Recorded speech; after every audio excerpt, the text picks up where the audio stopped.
औज़ु बिल्लाहि मिनश्शैतानिर्रजीम बिस्मिल्लाहिर्रहमानिर्रहीम। चौथी शब माह रमज़ान के आमाल।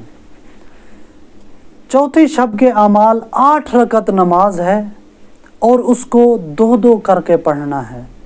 अलहम्द के बाद 20 मरतबा सूरह क़द्र की तिलावत करनी है और हर रकत में, पहली रकत में भी अलहम्द के बाद 20 मरतबा सूरह क़द्र की तिलावत करनी है और इसी तरह दूसरी रकत में भी अलहम्द के बाद 20 मरतबा सूरह क़द्र की तिलावत करनी है। इसी तरह 2-2 करके हर रकत में अलहम्द के बाद 20 मरतबा सूरह क़द्र की तिलावत करनी है और हर नमाज के बाद, हर 2 रकत के बाद तस्बीह बीबी फातिमा तो ज़हरा की तिलावत ज़रूर करनी है, इसलिए कि तस्बीह बहुत बड़ा ज़िक्र है और एक तस्बीह का सवाब 1000 रकत नमाज के सवाब के बराबर है।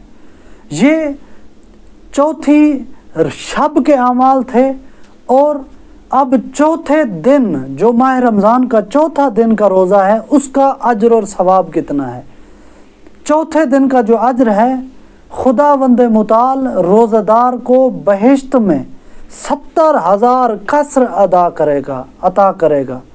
हर कसर में 70,000 घर होंगे और हर घर में 50,000 तख्त होंगे और हर तख्त पर एक हूर होगी और हर हूर के सामने 1000 हूर खड़ी होगी और जो एक कनीज़ होगी, हर हूर के आगे 70,000 कनीज़ खड़ी होगी और हर एक कनीज़ तमाम दुनिया और जो कुछ उसके अंदर है उससे बेहतर होगी। ये सवाब है चौथे दिन के रोज़े का। जो बंदा चौथे दिन का रोज़ा रखेगा उसको अल्लाह ताला इतना सवाब अता करेगा। वस्सलामु अलैकुम वरहमतुल्लाहि वबरकातुहू।